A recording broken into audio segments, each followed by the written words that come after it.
You could have told me it was Willy Wonka and I wouldn't have known any different. Willy Wonka means something to me though. In one of my college classes, business law, the instructor liked showing us movie clips where they talked about law, and then they showed that scene in Willy Wonka, the original one with Gene Wilder, where they have to sign a contract before they tour the factory.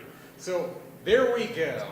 I'll have to look up Wreck-It Ralph though. But I also have to get to Elise Cole, who I guess is probably not here right now.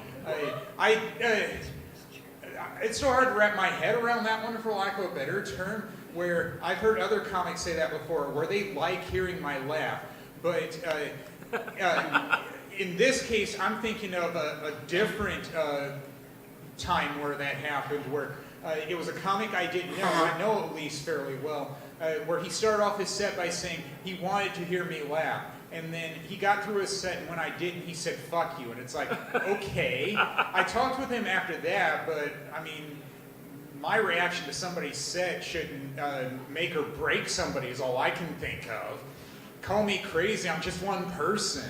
I didn't think I had that much influence in the scene. If that's the case, well, have me headlining places more often is all I can think of. I know I've said that before. If people say I'm a tough act to follow, then maybe fewer people should be following me. So, all right, there we go. Yes, number jokes. That helps me with remembering the order here. First one, I went to a Timberwolves game this weekend. It was a Big Ten alumni outing. And we went to a bar that was near the light rail stop to hobnob, mingle, whatever before the game. And then when we were walking to the arena, just waiting on the corner, there was a passerby that approached the man next to me, and I didn't know what he was asking him at first, but the second thing I heard him saying it was weed. And then after he crossed the street, he was calling 911 about it, because apparently the first thing he offered him was cocaine. It's like, okay. I guess I haven't heard of calling the police because somebody tried to sell you drugs and you told them no. But to each their own about that. I mean, when I turn somebody down, it's like, all right, now I'm just going to get the hell out of here, is all I can think of. Got to look out for number one, is all I can think of, as to what you do in certain situations. So there's that one. All right, the next number joke. I don't know why it keeps happening, but from time to time I hit my head on things where I just forget how close I am to something.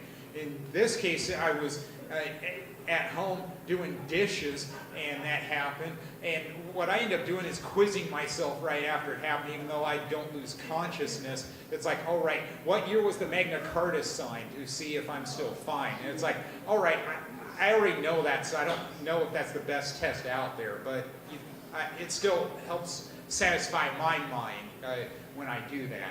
All right, and then the last number joke. I like going to dollar stores because they're cheap and they have a lot of things I need, and they're often very close. And I was at Family Dollar this weekend, and they had a sign in their window that said they would pretty quickly start charging for their shopping bags. And it's like, fine with me, because I try to get by without one, especially if I have a reusable one. Or if I'm just buying a can of spaghetti, it's like, yeah, I can carry that out. I don't think I need a bag for that. And to me, that's the best incentive to cut down on litter. And I remember seeing it at O'Hare Airport in Chicago a couple years ago, and it's like, yeah, it's about time that other places adopt these things. I mean, sometimes you have to be proactive on it. And I remember when I was in Family Dollar before, and I talked about the Chicago thing, and they said, well, that'll never happen. It's like, yeah, I think that's called being a creature of habit, and sometimes things just plain happen whether you like it or not. It's called representative democracy, people. All right, last of the number jokes. I'm a stodgy academic, and that explains why I will do things like go onto eBay and see old postcards I like to buy and have certain themes with it. Most recently, I've been interested in finding presidential postcards when famous people came to the White House. And it's no surprise on the ones I've been finding most often.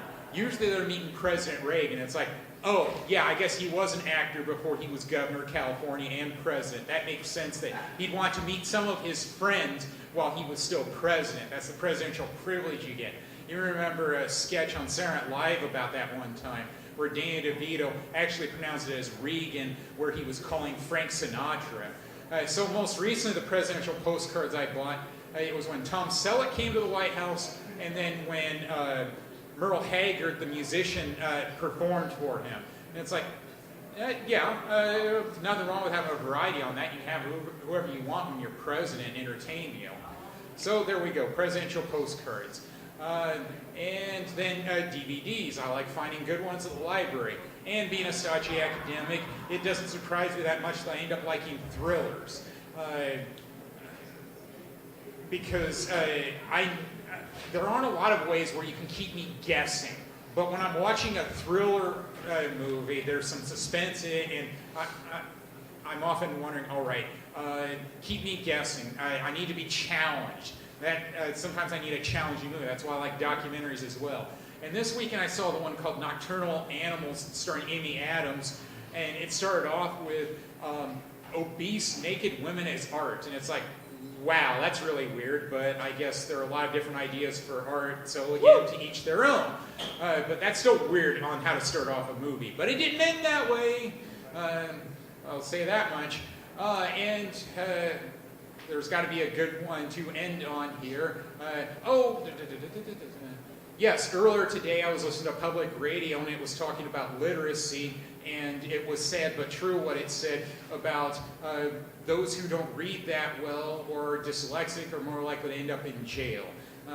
It's like, all right, best anti-crime measure, read, is all I can think of as to the message there. And it reminded me of a classmate who's a college professor at East Carolina, and I always send her things related to that. And it's like, hopefully she likes this too. Well, I guess that'll do it for me. Thank you, been great. Woo!